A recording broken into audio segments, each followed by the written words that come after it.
ഇത് ആലപ്പുഴ സ്വദേശി ജീന ജോസഫ്. ഡൽഹി സർക്കാരിന് കീഴിലുള്ള ILBS ആശുപത്രിയിൽ 5 വർഷമായി നഴ്സായി ജോലി ചെയ്യുന്നു.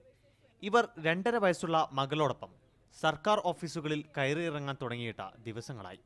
ആശുപത്രിയിലെ കരാർ തൊഴിലാളികൾ അനുഭവിക്കുന്ന പ്രശ്നങ്ങൾ കഴിഞ്ഞ വർഷം മുഖ്യമന്ത്രി അരവിന്ദ് കെജ്രിവാളിന്റെ ശ്രദ്ധയിൽപ്പെടുത്തിയിരുന്നു. പിന്നീട് ഇവർക്ക് നേരിടേണ്ടി വന്നത് ക്രൂരമായ പ്രതികാര നടപടികൾ.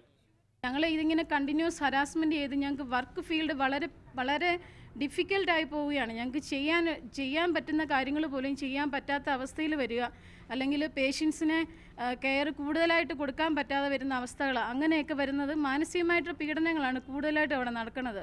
ഇതിനു പുറമെ ജീനക്ക് മാനസിക പ്രശ്നങ്ങളുണ്ടെന്ന് വരുത്തി തീർക്കാനുള്ള ശ്രമവും തുടങ്ങി. 1 വർഷം മുമ്പ് അവസാനിച്ച കരാർ പുതുക്കി നൽകാൻ ഇതുവരെ തയ്യാറായിട്ടില്ല. 1 വർഷമായിട്ട് കേജ്രിവാൾ സാറിന് പുറകെ നടന്ന് ചോദിക്കുന്നുണ്ട്.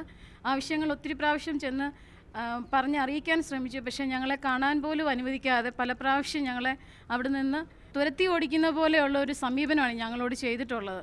കഴിഞ്ഞ ദിവസം ഡൽഹിയിലെത്തിയ മുൻ മുഖ്യമന്ത്രി ഉമ്മൻചാണ്ടിയെ കണ്ടും സഹായം അഭ്യർത്ഥിച്ചു.